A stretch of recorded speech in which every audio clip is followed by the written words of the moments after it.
Hola, muy buenos días. Estamos aquí nuevamente reunidos para poder estudiar este tema de la segunda venida de Cristo. Ya hemos hablado acerca del rapto, sabemos que va a ocurrir, es un evento profético declarado en la Biblia, el Señor viene a buscarnos. Hemos visto señales acerca de su venida, es inminente, ya la curva está en aumento notoriamente en todas las señales que nos dio Jesucristo, el libro de Daniel. Y la pregunta el día de hoy es la siguiente, todo esto nos guía a lo siguiente. ¿La iglesia va a atravesar la tribulación? ¿Pasará la iglesia la tribulación? ¿Viene el Señor antes, durante o después de la tribulación a buscarnos? La Biblia presenta el periodo de tribulación claramente. Es un tiempo que va a existir, son 7 años declarados en la Escritura, un tiempo caracterizado por estas señales que ya conversamos, pero mucho más intensas. Se va a oír de guerra, rumores de guerra, naciones contra naciones. Israel está volviendo al territorio para ser rescatado. También hemos visto que habrán terremotos, pestes, hambre. La iglesia carnal está aflorando también en este último tiempo. Ni siquiera están siguiendo la escritura, están siguiendo espíritus engañadores, incluso de demonios, dice la palabra de Dios. Hay montado un escenario ecuménico. Claramente eso es necesario para la tribulación, vamos a ver por qué. Hay un gobierno mundial que se va a necesitar y el día de hoy se está montando también ese escenario. Y por supuesto, en la tribulación habrán juicios de la naturaleza, muchas personas, miles de millones de personas van a morir en el mundo entero. Entonces, todo esto es un periodo que está caracterizado por la tribulación. La pregunta sigue siendo, ¿la iglesia atravesará la tribulación o no? ¿El cuerpo de Cristo va a estar en la tribulación? Es importante esta pregunta, porque el rapto puede ser el próximo evento de la iglesia, o la tribulación va a ser el próximo evento de la iglesia. ¿Cristo viene antes para evitarnos todo este sufrimiento? Es una pregunta muy práctica. Jesucristo dijo en Mateo 24, si aquellos días no fueran cortados, nadie sería salvo. Jesús dijo que cuando golpee ese tiempo, lo mejor es correr, no volver atrás, que no sea en invierno, que no tengamos hijos pequeños. Entonces, como cristiano, ¿debo prepararme para eso? Si se preparan para una eventual bomba nuclear, con búnker, con provisiones, entonces yo debo prepararme para una eventual tribulación, como la describe el Señor Jesucristo. Deberíamos construir, juntar comida. Es un problema práctico. Si sabemos que Jesús viene antes de todo esto, entonces solo debemos prepararnos para Él, para recibir a Jesucristo. En un caso esperamos a Cristo, en otro caso esperamos un anticristo. Pueden existir muchos puntos de vista e hipótesis de este tema, pero recordemos, la Biblia no es de interpretación privada. No podemos interpretarlo a mi manera ni a la tuya. Hay que dedicarnos a estudiar la palabra de Dios y ver qué dice Dios respecto al tema. Yo espero que después de hoy no quede en duda alguna de lo que Dios dice sobre el momento del rapto, va a ser antes o después, no quede duda. Y si tomamos una postura distinta, y si tú tomas una postura distinta, tienes que lidiar con todas las razones que nosotros vamos a dar el día de hoy y vas a tener que dar una explicación por cada una de ellas. Entonces, ¿la iglesia va a estar en la tribulación? La respuesta, queridos, es no. No estaremos en la tribulación. Ninguna parte de la tribulación va a ser experimentada por la iglesia. Incluso que la iglesia esté en la tribulación viola la misma naturaleza de la tribulación y la misma naturaleza de la iglesia. Es una respuesta concluyente la de la palabra de Dios. La iglesia es un cuerpo, ponme atención, es un cuerpo de personas perdonadas, personas justificadas, personas santas por la sangre de Jesucristo. Y todo juicio contra la iglesia fue imputado en la cruz. Todo pecado fue perdonado, no tenemos deudas pendientes ni pagos por saldar en cuanto a nuestra rebeldía. Somos salvos, eso dice la Escritura. Por otra parte, la tribulación es un tiempo de juicio. Dios desata su ira, su enojo contra las personas que le rechazaron permanentemente. Incluso, profundizando en esa idea, decir que la iglesia va a pasar por el tiempo de juicio es decir que la cruz es insuficiente. Es insuficiente, no pudo perdonar todos los pecados de la iglesia, no pudo cargar con todo el juicio de la iglesia. Por lo tanto, la iglesia debe estar en la tribulación. Eso estamos diciendo. La tribulación claramente comienza con solo inconversos, siendo juzgados por Dios. No hay ningún creyente al comienzo de la tribulación. Pablo hablaba en 1 Tesalonicenses acerca del rapto, que es un cuerpo, vamos a tener un cuerpo glorificado, todos se van al cielo. Y le preguntaban, ¿cuándo ocurrirá? Y Pablo dice, de los tiempos y las sazones no necesitas que te escriban.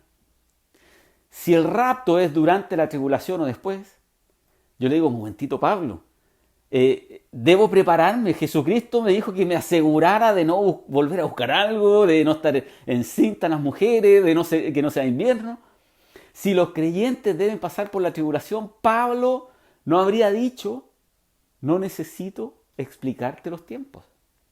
Y menos habría dicho Pablo, alentémonos unos a otros. Eso contradice con las palabras de Jesús de estar atento, alerta.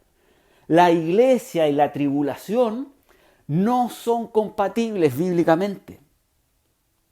No pueden ser simultáneos.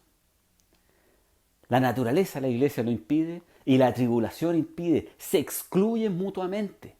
De lo contrario, la cruz no alcanzó para los pecados de la iglesia. Y la iglesia debe ser juzgada en la tribulación. ¿Se entiende eso?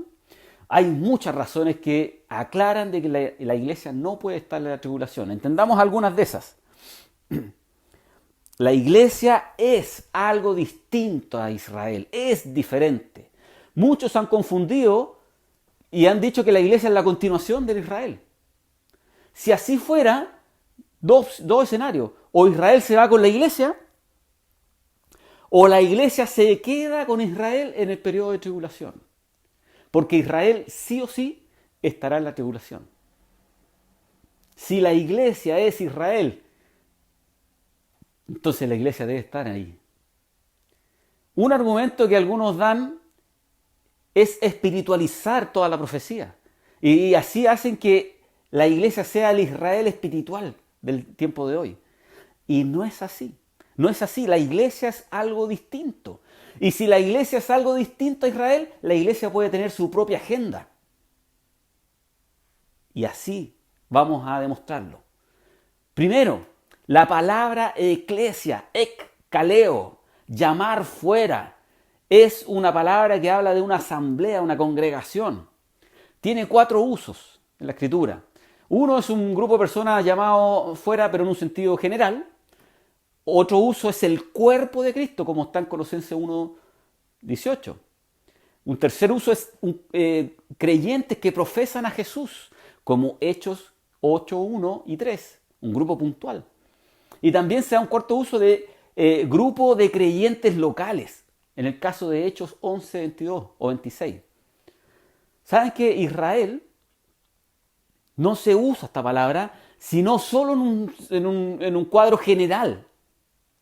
Pero nunca Israel es usado con esta palabra y asociado con esta palabra eclesia, hablando del cuerpo de Cristo, hablando de un grupo de creyentes que profesan a Jesús, hablando de un grupo de creyentes locales.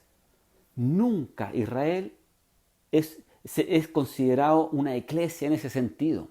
Por lo tanto, la palabra eclesia distingue inmediatamente lo que es la iglesia y lo que es Israel. Jesús aclaró que es algo distinto. En Mateo 16:18, Él dijo, yo edificaré mi iglesia en futuro. Primera vez mencionada la palabra eclesia y será futura. La iglesia no puede ser confundida con Israel, porque Israel existía hace mucho tiempo ya. Jesús no dice que va a agregar a Israel este grupo.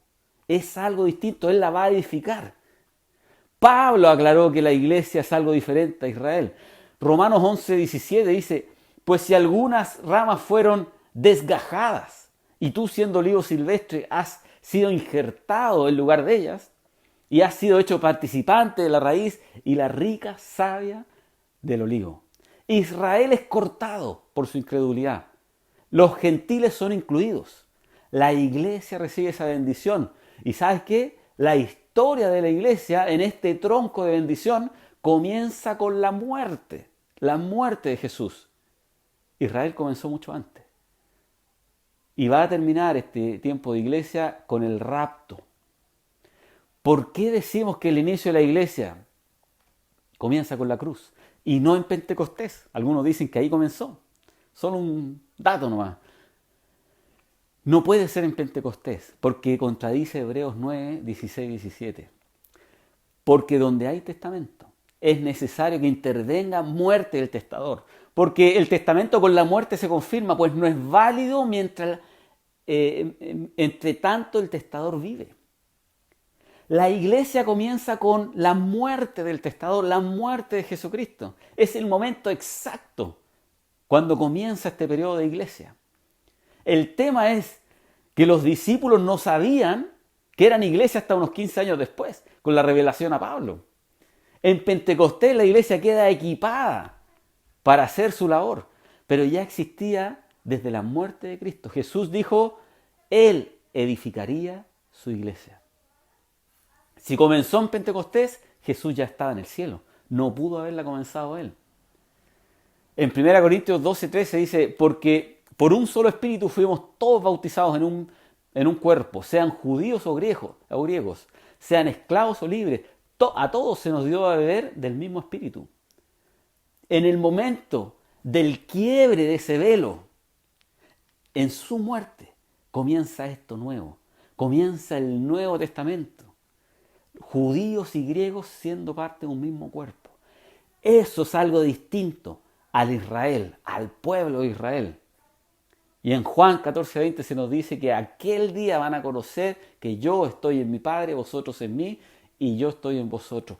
Van a entender todos que somos algo distinto. La iglesia es distinta a Israel y puede tener su propia agenda. Siguiendo este hilo conductor, pensemos lo siguiente. Razones por las que la iglesia no va a estar en la tribulación. La tribulación es para Israel y para las naciones impías. Jesús y los profetas llaman a este periodo tiempo de tribulación, la ira de Dios, y Él desata sus juicios. En este tiempo solo estarán israelitas que han sido infieles a Dios y van a estar las personas de las naciones del mundo que no confiaron en Cristo. En otras palabras, la tribulación comienza solo con inconversos, solo con incrédulos. No hay ningún creyente en el momento que comienza la tribulación. En Apocalipsis 6:1 se nos habla de que se abrió un sello por parte del Cordero. Y fíjate quiénes están, 15 y 17. Y los reyes de la tierra, grandes, ricos, capitanes, los poderosos, todos siervos, todo libre, se escondieron en las cuevas y entre las peñas de los montes. Y decían a los montes y las peñas, caed sobre nosotros, escóndenos del rostro de aquel que está sentado sobre el trono y de la ira del Cordero, porque el gran día de su ira ha llegado, ¿quién podrá sostenerse en pie? Se ve a Israel en la tribulación, claramente, y también se ven a las naciones impías, pero la iglesia nunca es vista en ella. Fíjate Deuteronomio 4:30, la tribulación es para Israel. Dice, cuando estuvieres en angustia, hablando de Israel, y te alcanzaren todas estas cosas, Israel va a estar. Jeremías 37, cuán grande es aquel día, tanto que no hay otro semejante a él. Fíjate cómo lo llama. Tiempo de angustia para Jacob. Jacob, quien cambió su nombre a Israel. Desde Apocalipsis 6 al 19, donde está declarada toda la tribulación, no se escucha de la iglesia en ninguna parte. Pero Israel está por todos lados. ¿Sabes dónde está la iglesia en Apocalipsis? En los primeros 3 capítulos, cuando la iglesia está en la tierra. Capítulo 4, versículo 1, se escucha una voz como de trompeta, sube acá, y al instante estaba en el cielo Juan, mostrando un cuadro perfecto del rapto de la iglesia. Y desde el 4 en adelante se ven unos ancianos, 24 ancianos, representando a la iglesia sentada en trono junto al Señor. ¿Por qué? Porque así como los ancianos, a la iglesia le fue prometido reinar. Le prometieron ropas limpias, tal como estaban los ancianos. Tienen coronas, como a la iglesia se le prometió, coronas de victoria. Son ministros de Dios como sacerdotes, tal como se nos describe a la iglesia. Y echan sus coronas a los pies de Cristo. Los 24 ancianos no pueden ser ángeles, porque la palabra anciano nunca fue utilizada para los ángeles. Unos dicen que son santos del Antiguo Testamento, pero hay un problema con eso. En Apocalipsis 5:9, ellos cantan una nueva canción y dice así: con tu sangre nos has redimido para Dios de todo linaje, de toda lengua, de todo pueblo y nación. Eso no cuadra con santos israelitas del Antiguo Testamento. Son personas salvas de todos los pueblos. Esa es la iglesia, la figura de la iglesia. Incluso la corona que ellos utilizan no es diadema, es estéfanos, que es una corona de laurel, una corona o algo similar que habla de reconocimiento o de autoridad. Ellos son un cuadro, los 24 ancianos son un cuadro de la iglesia desde el capítulo 4 en adelante. Se les ve en el cielo y no en la tribulación.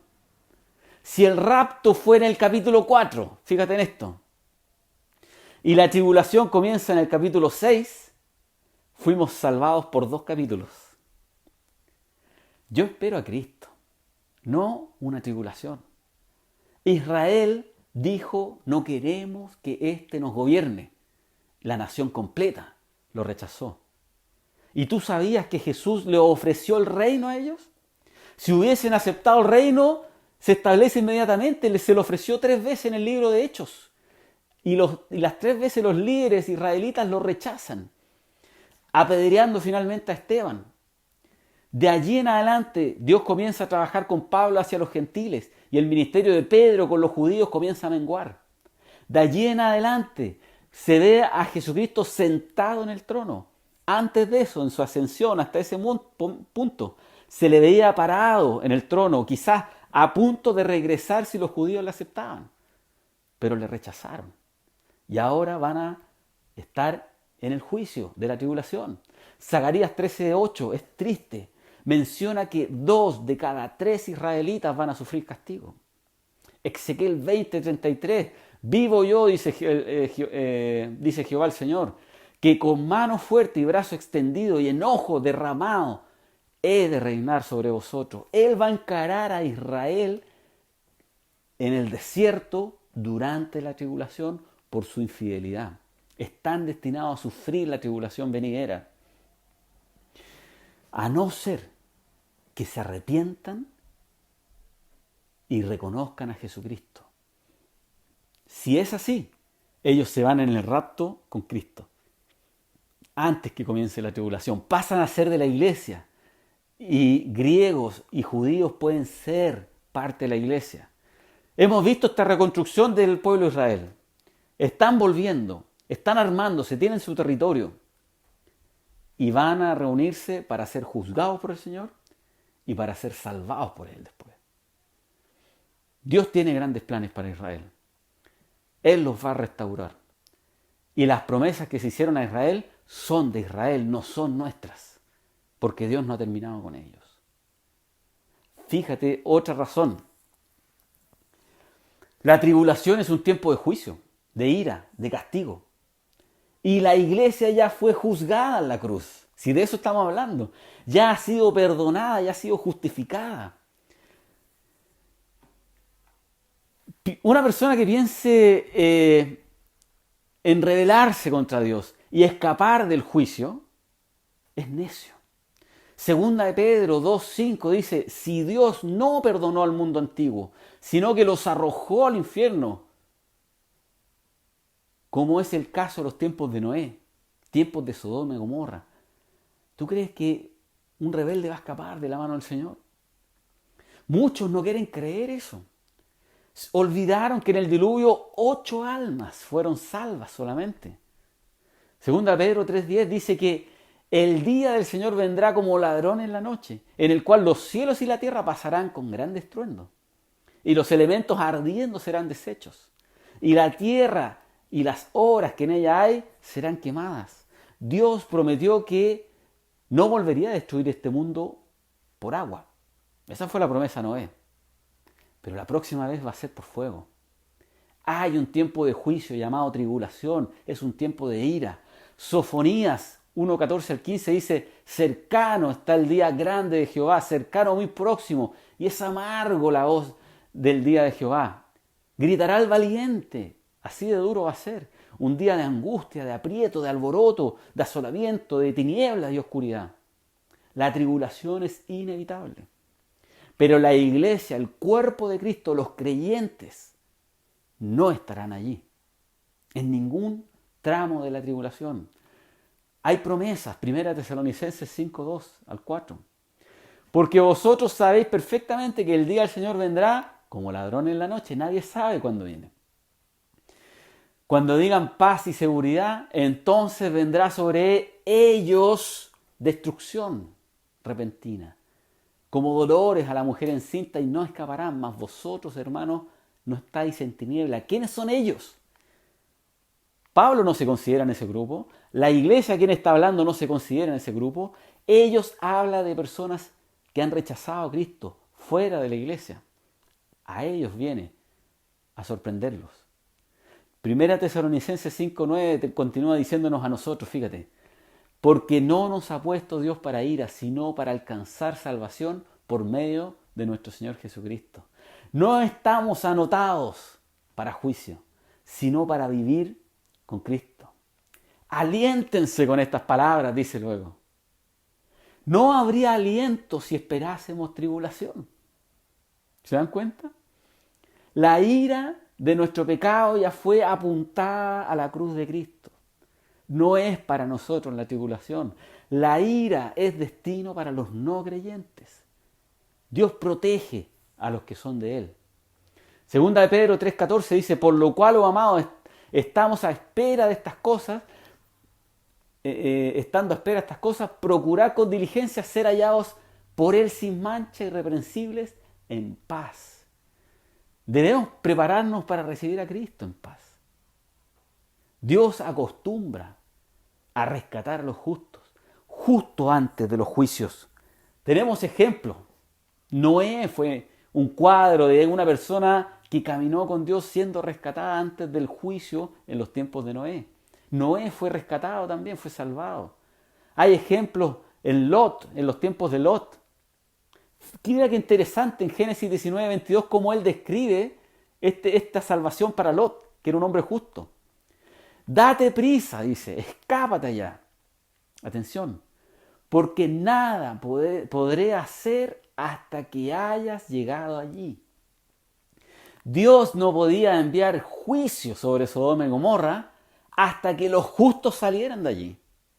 A las personas que conformamos la iglesia se nos llama ¿cómo? Justos, santos, novia, virgen, pura, sin mancha. Hemos sido lavados, hemos sido perdonados, hemos sido justificados.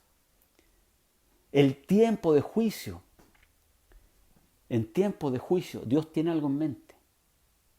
Nada puede hacer hasta que sean tomados y rescatados los justos.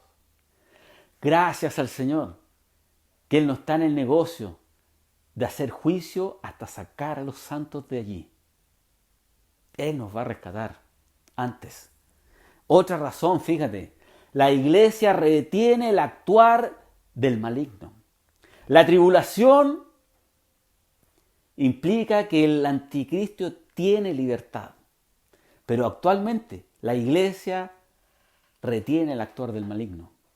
No pueden estar las dos juntas, porque si no el maligno no tendría libertad. Si la iglesia está en la tribulación, el maligno no tendría la libertad que está escrita en la Escritura.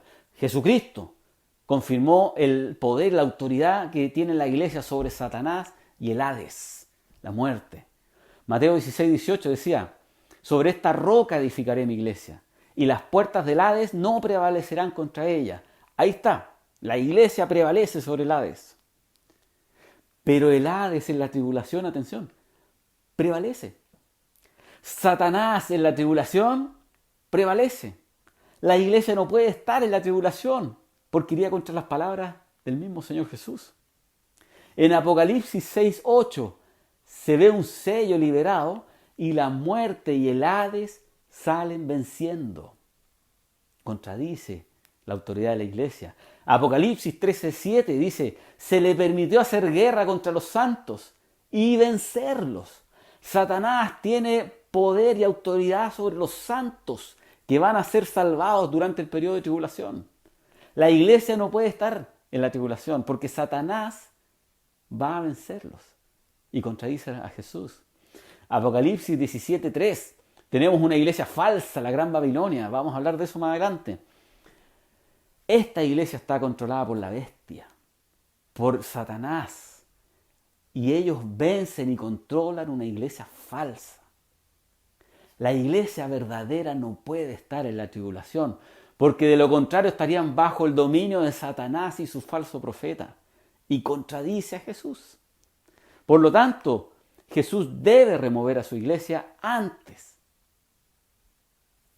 Y el dominio de Satanás estará pleno en ese tiempo.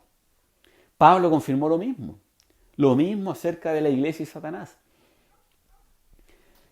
Dice 2 Tesalonicenses 2:7, porque ya está en acción el misterio de la iniquidad, solo que quien al presente lo detiene hasta que él a su vez sea quitado de en medio.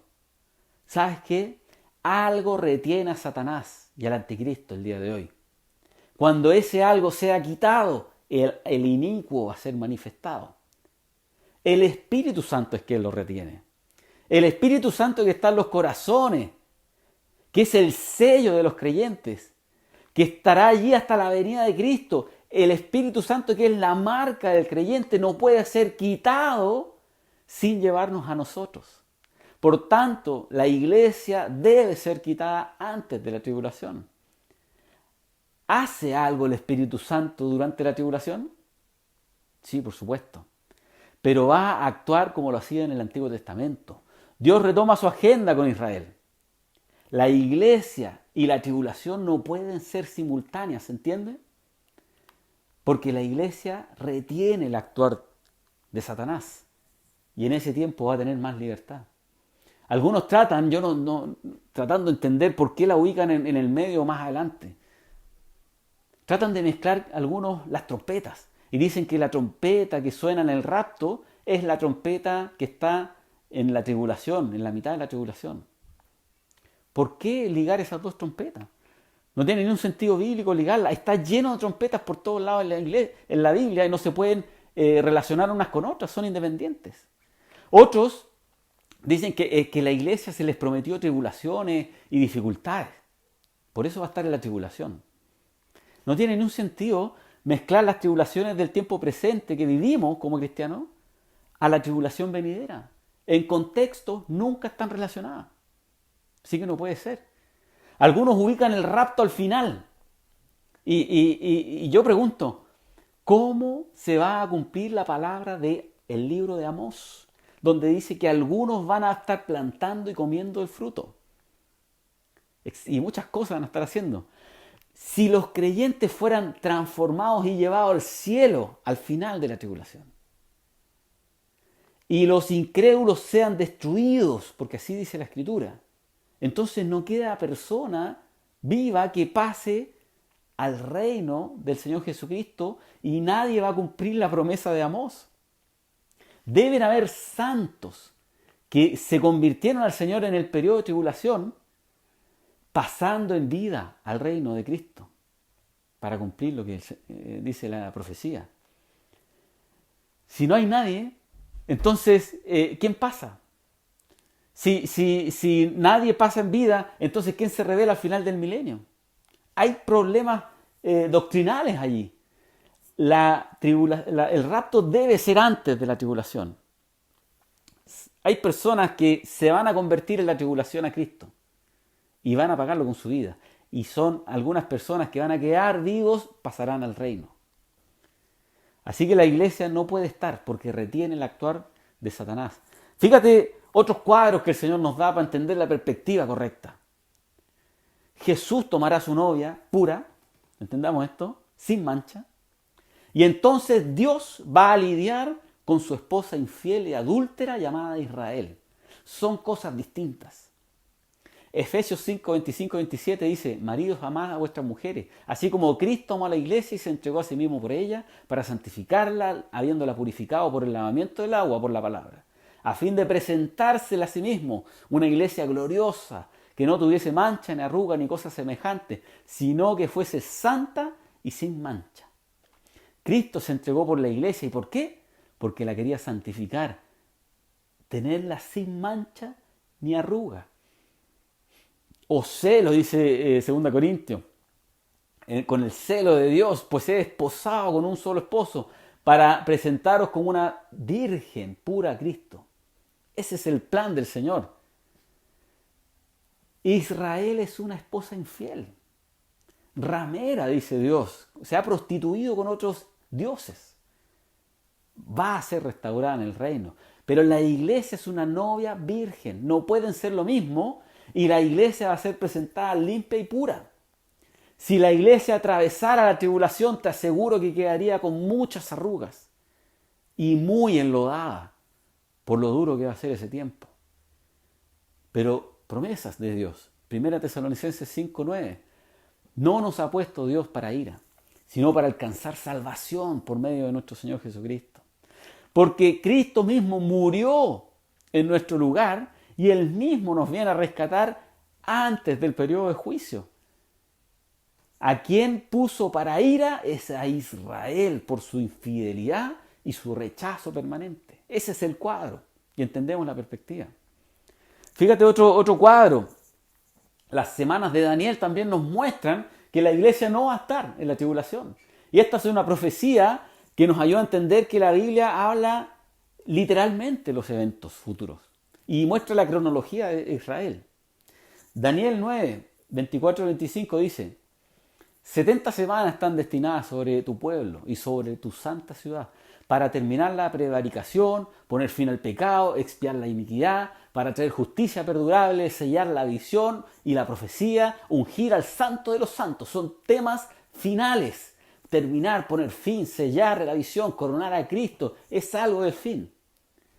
Sabe pues y entiende, dice, que desde la salida de la orden para restaurar y edificar Jerusalén hasta el Mesías príncipe, habrá 7 semanas y 62 semanas, y se volverá a edificar la plaza del muro en tiempo angustioso. Una semana en esta profecía es un periodo de 7 años. Lo dice en distintos pasajes. En Levítico se entiende que es un periodo de 7. Levítico 25:8. Jacob trabajó una semana por la hija de Labán. Trabajó 7 años. Por lo tanto, las 70 semanas son 490 años para el fin. Si sabemos cuándo comienza, sabremos cuándo termina. De aquí viene la historia.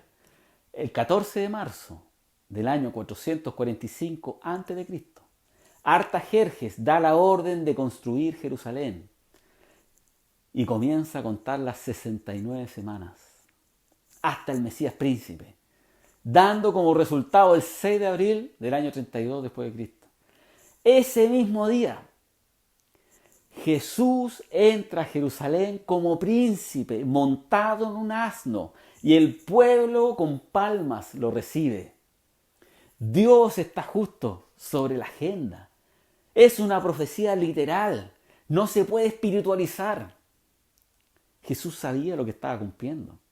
Lucas 19:42 dice, oh, si también tú conocieses, a lo menos en este tu día, lo que es para tu paz, mas ahora están cubiertos tus ojos, de tus ojos. Jesús sabía que estaba cumpliendo las promesas de Daniel. Él estaba cumpliendo las promesas de Zacarías 9:9. Él se está haciendo cargo de todas las promesas mesiánicas. Recitaban salmos en esa entrada de Cristo a Jerusalén. Cantaban y los fariseos le dicen que los calle. Jesús responde, os digo que si estos callan, las piedras van a clamar. Porque la profecía se debe cumplir literalmente. Él sabía que estaba ocurriendo. pero ellos no lo supieron.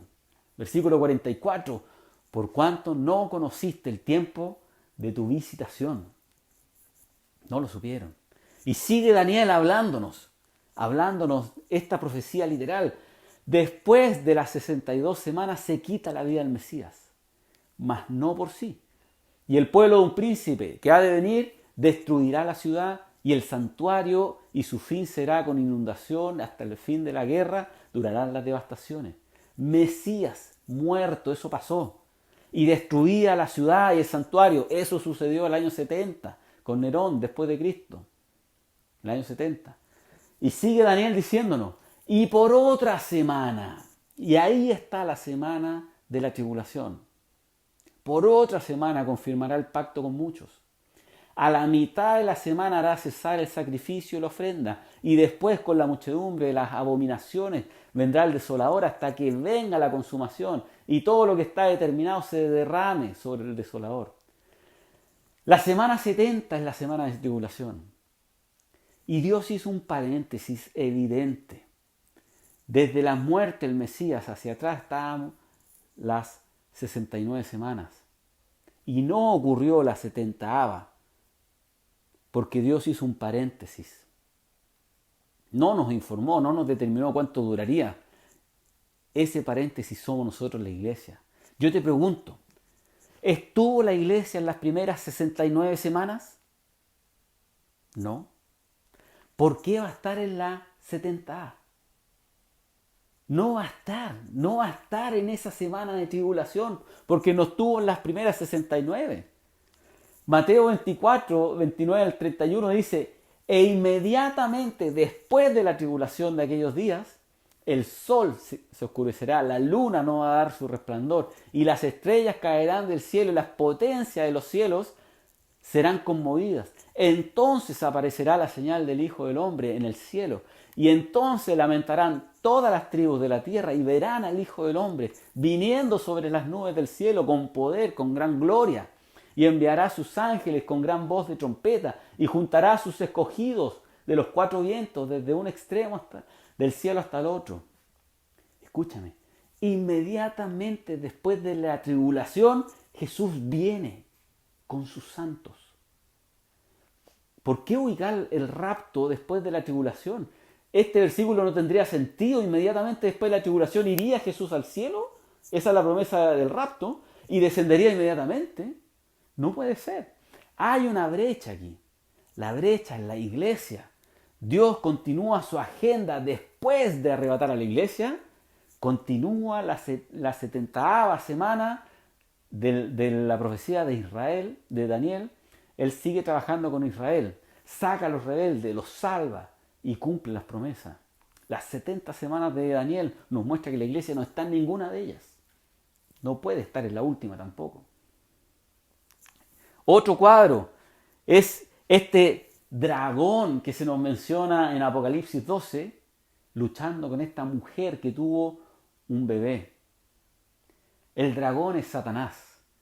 Satanás. La mujer es Israel, que tiene un hijo como que es Jesucristo, y es arrebatado, es librado y es llevado al cielo. Y como Satanás no pudo destruir a su hijo, hace la guerra contra la mujer y persigue a la mujer, a Israel y a toda su descendencia. Y hace guerra contra cualquiera que confiese a ese hijo que fue arrebatado, a Jesús. Quien se convierta en la tribulación va a ser perseguida por este dragón. Pero la iglesia no está. No está. Lucas 21:36 dice, velad pues en todo tiempo orando que seáis tenido por digno de escapar de todas estas cosas que vendrán y de estar de pie delante del Hijo del Hombre. ¿Quién es digno de escapar de todo esto? Jesús escapó de todo esto. Y Jesús y todos los que se asemejan a Él y que le aceptan como su iglesia. Las naciones le rechazaron y van a estar allí. Pero tú puedes estar con Jesús si tu corazón está con Él, si tú le entregas tu confianza a Él, si tú entregas tu corazón a Él, si le reconoces como Salvador, vas a estar con Él, vas a ser digno de escapar de esta tribulación. Hay un grupo que es digno de escapar de las cosas que vendrán. Y esa es la iglesia. Segunda de Pedro 2, 6 al 7 dice, si condenó por destrucción a las ciudades de Sodoma y Gomorra, reduciéndolas a ceniza y poniéndolas como de ejemplo a los que habían de vivir impíamente, y libró al justo Lot. ¿Sabes qué? La tribulación viene. El dragón va a hacer la guerra contra los que lleguen a convertirse a Cristo. Pero la iglesia no va a estar allí. Así como Dios salvó al justo Lot, lo libró, Dios va a librar a la iglesia de este juicio que viene. Él va a remover a los justos. Lo hizo con Noé, lo hizo con Lot. Segunda Pedro 2.9 dice, sabe el Señor librar de tentación a los piadosos y reservar a los injustos para ser castigados en el día del juicio. Hace distinción. Dios libera, preserva, los rescata del juicio, pero a otros los preserva para ser condenados, los reserva para ser castigados. Él es consistente, Él va a salvar al justo, al remanente. La iglesia no va a estar. En Ezequiel, otro cuadro más, Ezequiel 36, 21, 23, se nos muestra claramente que la tribulación es por Israel y por naciones impías. La iglesia nuevamente no está. Fíjate, recuerda esto. ¿Quiénes son llamados embajadores? Nosotros somos llamados embajadores. Filipenses 3:20 dice, nuestra ciudadanía está en los cielos, de donde también esperamos al Salvador, al Señor Jesús. Nosotros pertenecemos al cielo. Y en 2 Corintios 5:20 dice, así que somos embajadores de Cristo. ¿Qué hace una nación antes de declarar la guerra a otro país? ¿Sabe lo que hace? Toma al embajador que está en ese país y se lo trae de vuelta. Y entonces le declara la guerra. Es exactamente lo mismo que hace el Señor. Va a declarar la guerra a las naciones, al Israel infiel, pero antes de hacerlo va a rescatar a sus embajadores, que somos nosotros, la iglesia, nos trae al cielo y luego declara la guerra. Y los cuadros nos ayudan a entender la perspectiva bíblica, si estaremos o no en la tribulación, no lo vamos a estar. El rapto es antes de la tribulación porque es consistente con su amor, su gracia, su misericordia, su bondad. La iglesia incluso no puede estar en la tribulación porque delataría los planes de Satanás. Los conocemos todos. Vamos a ser tropezadero del anticristo si estamos en la tribulación. Piensa en esto. Conocemos su movimiento. Él va a hacer paz con Israel y los vamos a apuntar, los vamos a delatar. Él va a permitir la construcción del templo de Israel. Él va a colocar imágenes y estatuas en el mismo templo de Jerusalén. Va a utilizar la marca de la bestia, etc. La iglesia delataría los planes de Satanás. Por eso tampoco va a estar. Piensa en estas otras cosas. Hay promesas que hace el Señor. Y las promesas que hace a la iglesia escritas en Apocalipsis nos muestran que no estaremos en la tribulación. Apocalipsis 2:22. He aquí yo la arrojo en cama y en gran tribulación a los que con ella adulteran. Está hablando de una iglesia falsa, una iglesia hipócrita. Pero dice aquí, si no se arrepienten de las obras de ella. Hay una iglesia carnal, seducida, idólatra, que va a ser juzgada, excepto si se arrepienten. El arrepentimiento en el periodo de la iglesia nos salva de la ira venidera. ¿Se entiende? Apocalipsis 3:10 dice, por cuanto has guardado la palabra de mi paciencia, yo también te guardaré de la hora de la prueba que ha de venir sobre el mundo entero, para probar a los que moran en la tierra. El Señor nos guarda de esa hora, a la iglesia la guarda. La Odisea es la última iglesia, una iglesia tibia, falsa. Esta iglesia es carnal. Y en ese tipo de iglesia hoy día nos encontramos. Donde miramos, encontramos iglesias carnales, hipócritas. Y tanto se intensifica porque el Señor libera a la iglesia Y algunos quedan porque no eran leales, no eran fieles, no eran reales convertidos a Dios. Llegan a convertirse en una iglesia totalmente ecuménica, según Apocalipsis 13. Ya entenderemos todo ese cuadro de una iglesia falsa en la tribulación. Pero dice a la Odisea, si se arrepienten y vencen esta tibieza y abren su corazón, estarán conmigo y cenarán conmigo. Está hablando de rescatarlos. Nosotros, estimados, ya vimos que en el capítulo 4 hay un sube acá. Aparecen 24 ancianos en el cielo, símbolos de la iglesia. Y 2 capítulos después comienza la tribulación. La iglesia no está. Mira los detalles del Señor en Apocalipsis. Y es consistente con todo esto que estamos diciendo. En Apocalipsis del 2 al 3, 7 veces dice lo siguiente. El que tiene oído, oiga lo que el Espíritu dice a las iglesias. Pero en Apocalipsis 13:9, en plena tribulación, solo dice, si alguno tiene oídos, oiga. ¿Por qué no agrega lo que el Espíritu dice a las iglesias en plena tribulación? Porque la iglesia no está. Así de simple. La iglesia no está en la tribulación. Una y otra vez nos muestra la Escritura eso. Incluso, esto es otra mirada, el mismo orden de los libros del Antiguo Testamento nos da una idea de que hay un rapto previo, hay una salvación previa a la tribulación. Piensa conmigo un segundito esto. Los salmos hablan del reino. Estamos acá en el reino del Señor. Hay proverbios que hablan de sabiduría y cuando estemos en el reino vamos a estar en la presencia de Jesús con sabiduría, disfrutando, como dice Cantares, el encuentro de la esposa y el esposo. Pero antes de Salmo hay un libro llamado Job. Job, un israelita, sufriendo gran angustia por 42 capítulos en tierra de Uz, desértica, cerca de Jerusalén. Y si bien los capítulos los agregamos los hombres, ¿Dios no tendrá algo que ver con este orden? ¿No habrá intervenido en este orden, mostrándonos que hay un israelita sufriendo gran tribulación? Y justo antes tenemos una reina virgen pura, pero con nombre gentil, llamada Esther, siendo honrada, siendo salvada justo antes del juicio que estaba tramado y armado por un rey pagano. Y antes de esta reina vemos un Esdras, un Nehemías, mostrando un Israel en reconstrucción, montando nuevos muros, territorios cercados de Israel, el templo.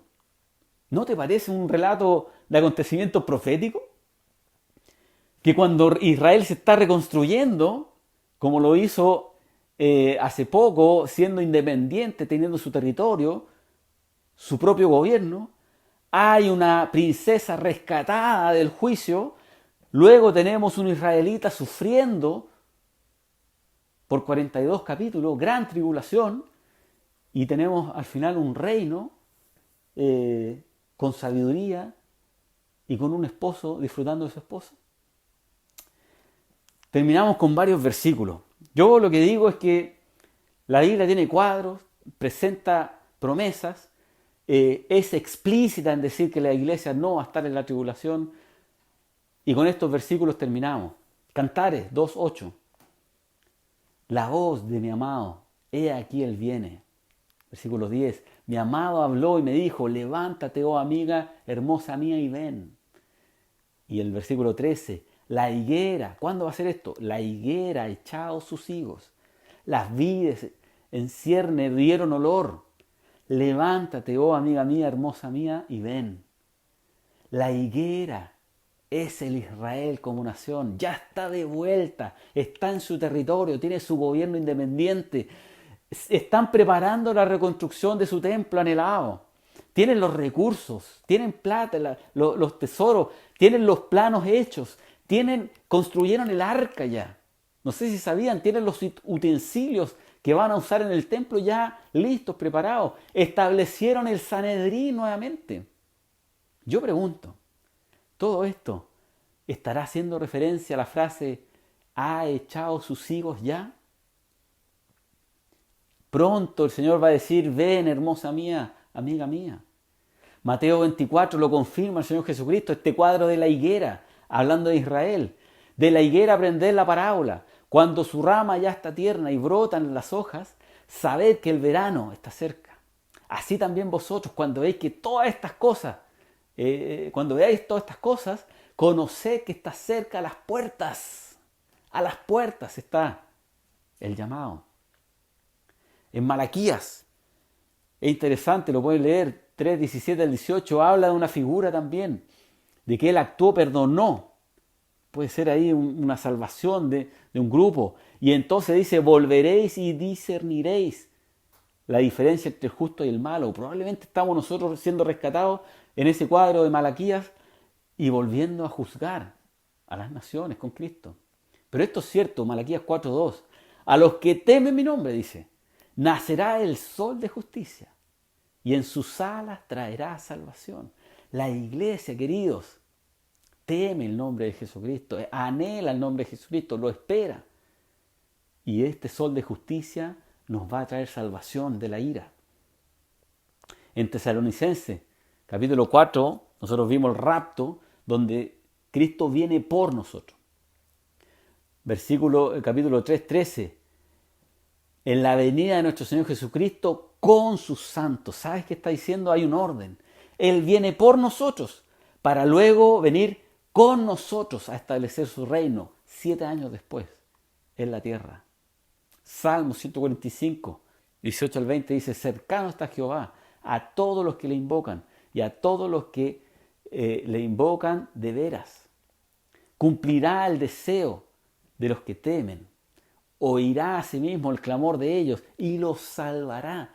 Atención, Jehová guarda a todos los que le aman, mas destruirá a todos los impíos. ¿Sabes qué? La invitación aquí es clara. Hay un grupo de personas que se salvarán, que evitarán la tribulación. No van a estar presentes y se llama iglesia. Y para pertenecer a la iglesia de Cristo, debes arrepentirte de tus pecados, reconocer a Jesús como Señor y Salvador, y Él vendrá por ti antes de que todas estas cosas ocurran. La iglesia no puede estar en la tribulación porque es incompatible con los planes del anticristo, es incompatible con lo que Satanás va a estar haciendo, porque Satanás va a estar venciendo en ese tiempo. Y la iglesia, dijo Jesucristo, que prevalece. Hoy es el tiempo de aceptar a Jesucristo. Estamos a tiempo de poder reconocerle, de poder aceptar al Señor en nuestros corazones para salvarnos de la ira venidera. Yo quiero orar por ti, que el Señor toque tu corazón. Oremos, querido Señor, gracias te amo, porque tú aún estás rescatando personas de toda nación, de todo pueblo. Toca los corazones de quien esté viendo, Señor, para que pueda aceptarte como Señor y Salvador. Dale la vida eterna y que Él entienda que necesitamos arrepentirnos de nuestras faltas y así seremos librados, Señor, de este periodo oscuro y duro que viene para las personas que rechacen a Cristo. Te amamos, Señor, y gracias por la promesa que nos has dado de tu venida. En el nombre de Jesús, amén. Amén, queridos. Creo que hemos respondido a la pregunta de si la iglesia estará en esta tribulación. Ya vamos a seguir profundizando, veremos las cosas que vienen para la iglesia. Que el Señor les bendiga y les guarde. Nos vemos en una próxima ocasión.